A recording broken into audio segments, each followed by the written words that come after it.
নমস্কার, স্মল প্ল্যানেটে আপনাদের আরেকবার স্বাগত। আর এবারে আপনাদের আরেকবার দেখাবো কলকাতার সবচেয়ে কাছের, সবচেয়ে ঝলমলে আর প্রাণবন্ত শহর ব্যাংকক, যেখানে আমার মতো অনেকেই বারবার এসেছেন। তবে এই ট্রিপটা কোনো সময় একঘেয়ে বলে মনে হয় না। থাইল্যান্ড যারা বেড়াতে আসেন তারা বেশিরভাগ 1 বা 2 রাতের জন্য ব্যাংককে কাটান।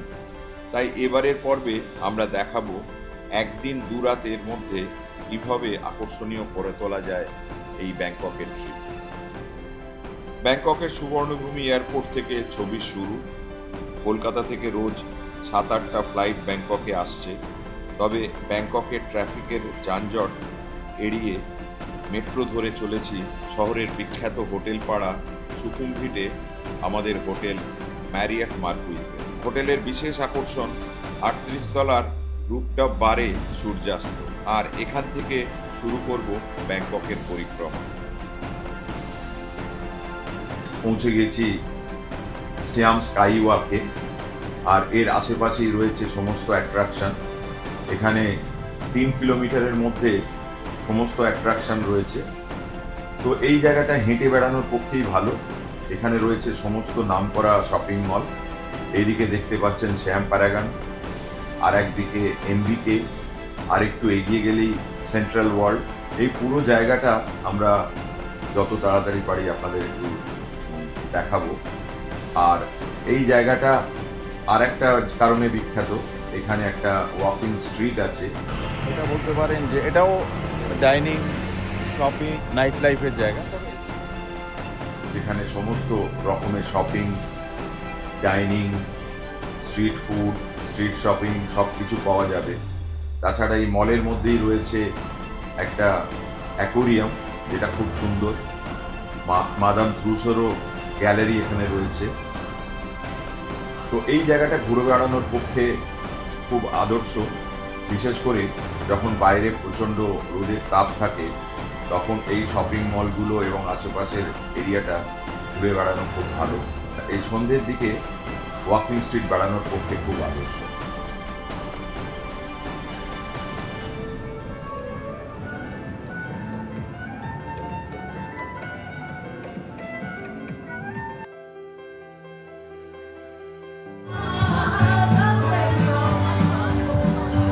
সিয়াম থেকে এমআরটি ধরে চলে যাব জর্জ ফেয়ার নাইট মার্কেটে। এই নাইট মার্কেট ব্যাপারটা থাইল্যান্ডের সব ট্যুরিস্ট স্পটগুলোতেই পাবেন। বিকেল 5টা থেকে রাত 1টা অবধি চলে এই মার্কেট, যেখানে লোকাল লোকেদের সঙ্গে প্রচুর ট্যুরিস্টও আসেন কেনাকাটা আর খানাপিনা করতে। গান বাজনার সঙ্গে হ্যাং আউট করার একটা জমজমাট জায়গা। এটা হচ্ছে এখানকার আর একটা ফেমাস খাবার। এটা চিকি রাইস, এটা ব্যাঙ্গো, আর এটা হলো কোকোনাট মিল্ক। ডাল ভাজা, চালের সঙ্গে ডাল। একটু দেখা যাক খেয়ে কি আছে।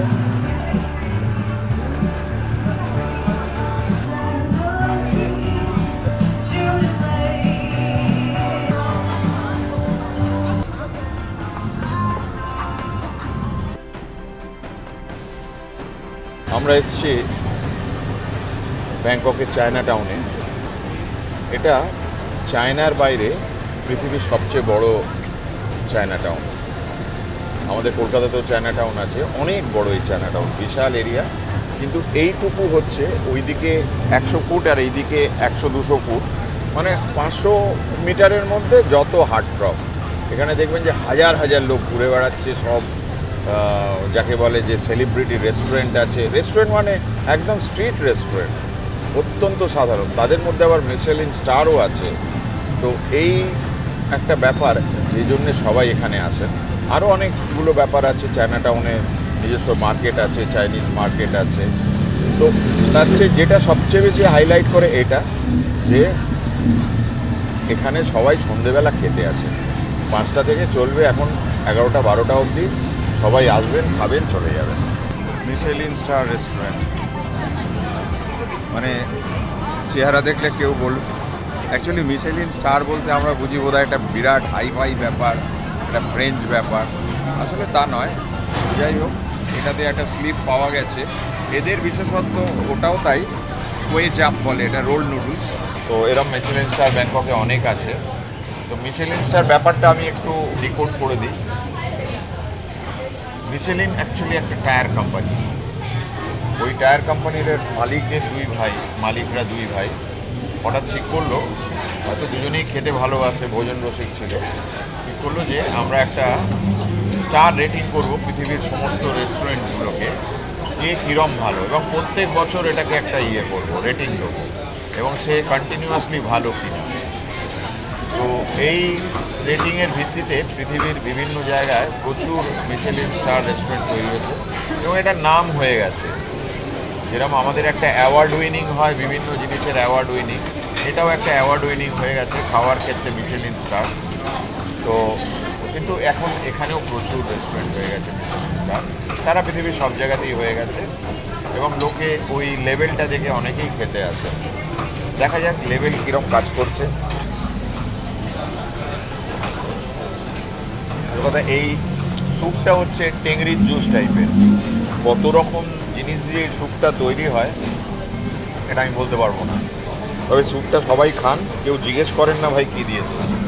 তো আমিও জিজ্ঞেস করার কোনো চেষ্টা করব না কী দিয়ে তৈরি। সিম্পলি এটা একটা meat soup with roll noodles. এই যে দেখছেন, এই নুডলসগুলোকে রোল করা, এটাই হচ্ছে বিশেষত্ব, আর কিচ্ছু নেই।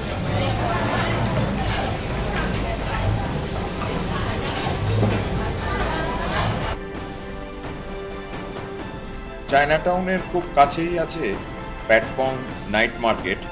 এখানে ডুপ্লিকেট ঘড়ি, বিভিন্ন গ্যাজেট, ব্যাগ, ব্র্যান্ডেড ক্লোথস প্রচুর পাওয়া যায়, তবে প্রচণ্ড বার্গেন করতে হবে এখানে।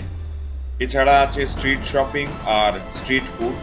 শিলংয়ের এই জায়গাটা একসময় অ্যাডাল্ট নাইট লাইফের জন্যে খুব কুখ্যাত ছিল, তবে এখন এই জায়গাটা কমার্শিয়াল আর রেসিডেন্সিয়াল হাব হয়ে যাওয়ার পর গোগো বার বা নাইট ক্লাবের সংখ্যা যথেষ্ট কমে এসেছে, তবে রাত্রির দিকে বেড়ানোর পক্ষে ভালো জায়গা।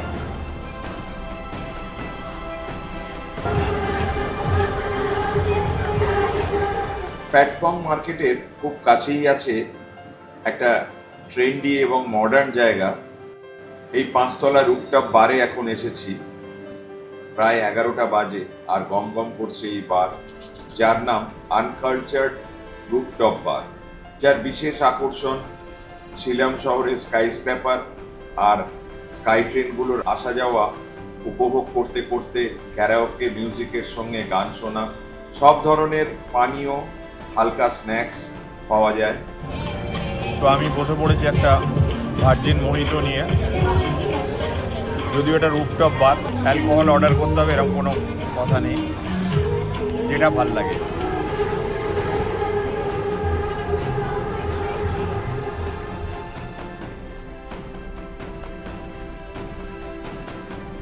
এটা মনে হচ্ছে কোনো পর্বে আপনাদের একবার একটু দেখিয়েছিলাম। আমি লাস্টবার যখন এসেছিলাম অন্তত 20 জনের পেছনে লাইন দিয়েছিলাম। চলুন দেখি কী কী পাউরুটি আছে। মাখন আর চিনি দিয়ে ক্যারামেলাইজ করে পাউরুটিটা কি সুন্দর করবে দেখবেন। দেখুন অনেক মোটা পাউরুটি, কিন্তু দেখুন ক্যারামেল এদিকে ওদিকে দুটোই আছে।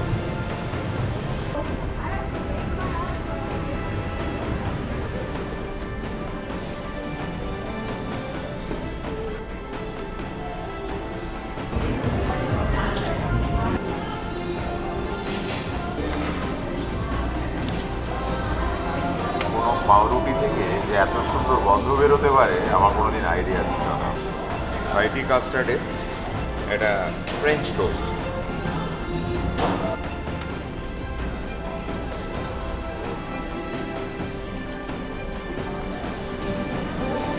এই প্যান্টানটা আমার খুব ভালো লাগে। এটা হোয়াইটি কাস্টার্ড, চায়ের গন্ধ, কালচাসের গন্ধ।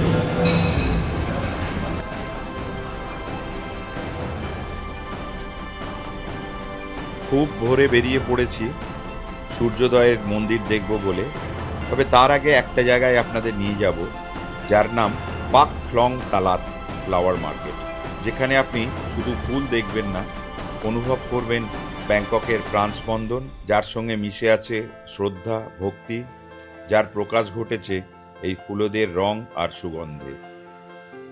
24 ঘন্টা খোলা থাকে এই ফুলের বাজার, তবে ব্যস্ততার চরমে থাকে কাক ভোরে।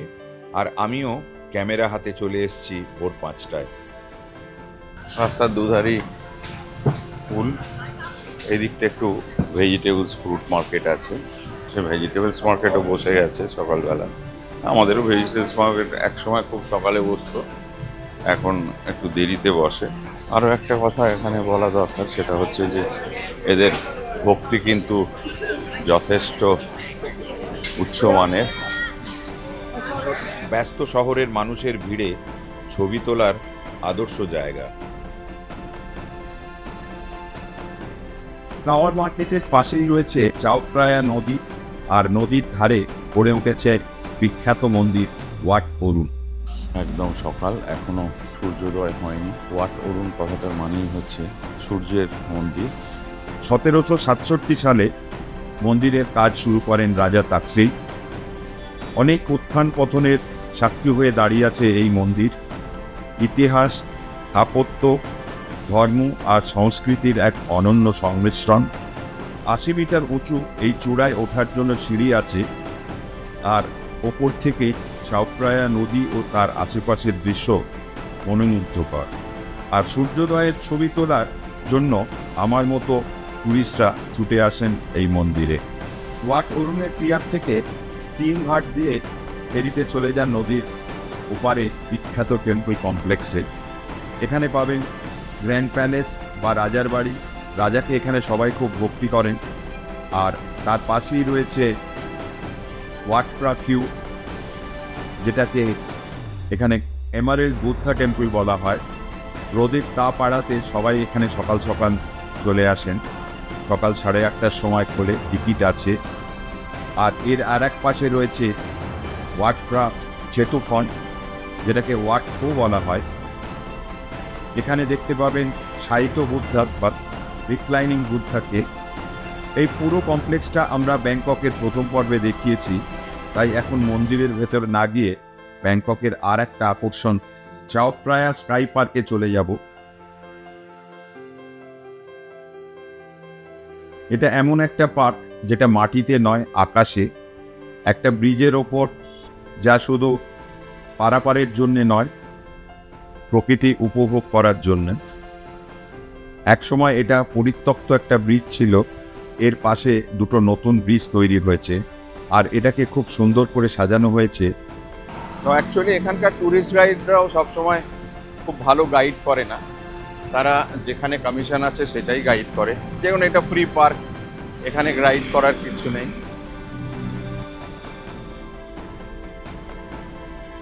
এটা আমার আশা নেই। ব্যাংককে আমি 40 বার এসেছি, প্রত্যেকবারই একটা নতুন কিছু দেখতে পাই। তো এবারে দেখি দূষিত পার্ক কীরকম বানিয়েছে। এটার সঙ্গে একটা শপিং মলও আছে। আমরা যাচ্ছি একটা পার্কে, কিন্তু আমাকে যেতে হবে শপিং মলের 6th ফ্লোর দিয়ে। এটা হচ্ছে এদের one of the major park, Lumbini. দেখুন পাশ দিয়ে ট্রেনও যাচ্ছে। চারিদিকে কংক্রিটের জঙ্গল, মাঝখানে একটা ছোট লাঞ্চ। রাত্রিদের জন্য আলো টালো প্রচুর দেওয়া আছে।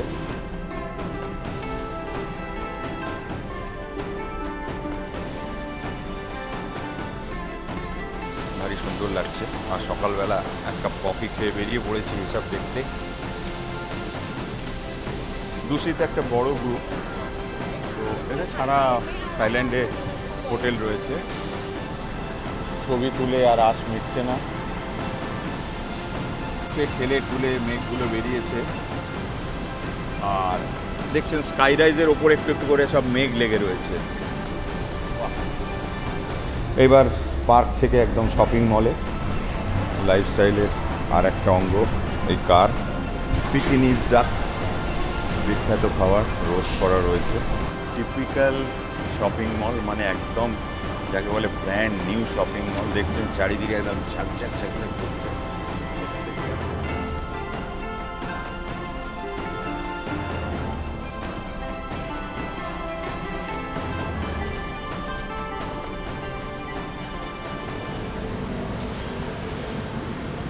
পার্ক থেকে আমরা বেরিয়ে যাচ্ছি। তো পাশেই রয়েছে বিটিএস স্টেশন। এই বিটিএস থেকে বিটিএস ধরে আমরা পরের ডেস্টিনেশনে চলে যাব।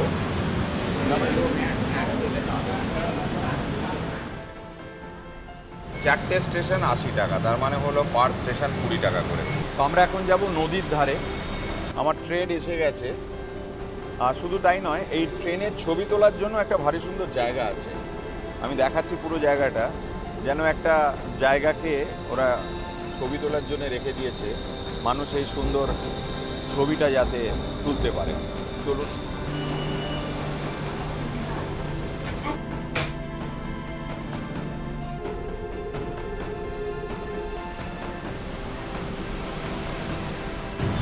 বাঙালিদের একটা খুব জনপ্রিয় খাবার, সেটা হচ্ছে ভাতে ভাত। তো ব্যাংককে কি ভাতে ভাত পাওয়া যাবে দেখা যাক। আমরা এখানে একটু ভাতে ভাত খাওয়ার চেষ্টা করি। এরা বলে ভাতে ভাতকে জক, সারা পৃথিবীতেই এই ভাতে ভাত চলে। একটা হচ্ছে সেঞ্চুরি এগ, এটাকে মাটির মধ্যে ডিমটাকে পুঁতে রাখা হয় এবং এটাকে ম্যাচিওর হতে দিতে হয় মাঠ দিয়ে। তারপরে বেশ কিছুদিন বাদে এটাকে সেদ্ধ করে খাওয়া হয়। আমারটা প্লেন জোক ভাতে ভাত। ওই ভাতে ভাতের মধ্যে এরা একটা পক বল দেবেই। এই পক বলটা হচ্ছে ভাতে ভাতের টেস্ট।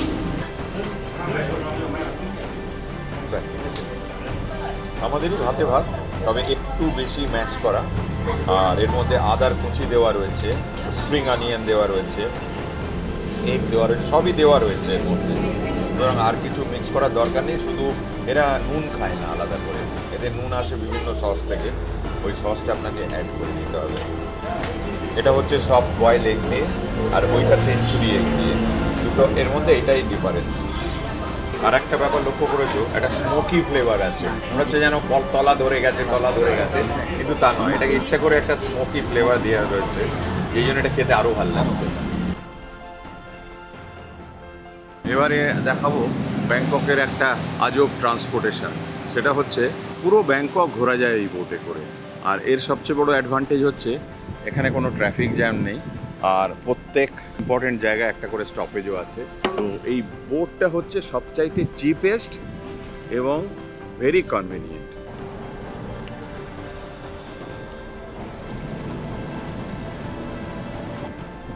বলবো যে জল টলগুলো মোটামুটি পরিষ্কারই আছে, খালের জল যেরকম হয়, কারণ এতে সবসময় বোট যাতায়াত করছে বলে এখানে ভারী সুন্দর ফ্লোট আছে জল, এটা মানে বেশ টলটলে জল।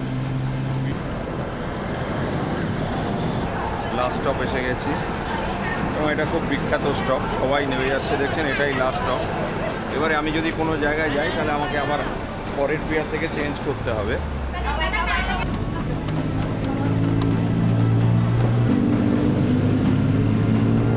আর নামার সঙ্গে সঙ্গে শুরু হয়ে গেল শপিং। গলিতে গলিতে সন্ধেবেলা মানেই শপিংয়ের জায়গা, পুরো এরিয়াটা শপিংয়ের জায়গা।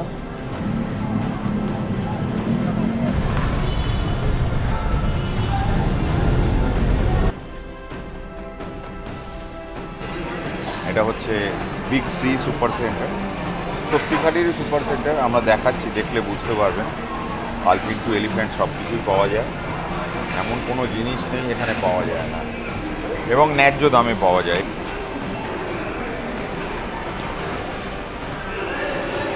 এইটা খুব বিখ্যাত খাবার এখানকার, পেয়ারা। এলে অবশ্যই খাবেন, রাস্তাঘাটে সব জায়গায় পাওয়া যাচ্ছে। নুন, চিনি, লঙ্কা 3টে দিয়ে মাখিয়ে দেবে, এরা মাখিয়ে দেবে মানে আলাদা করে দেবে। এটা অবশ্যই খাওয়ার জন্য আছে। জিজ্ঞেস করি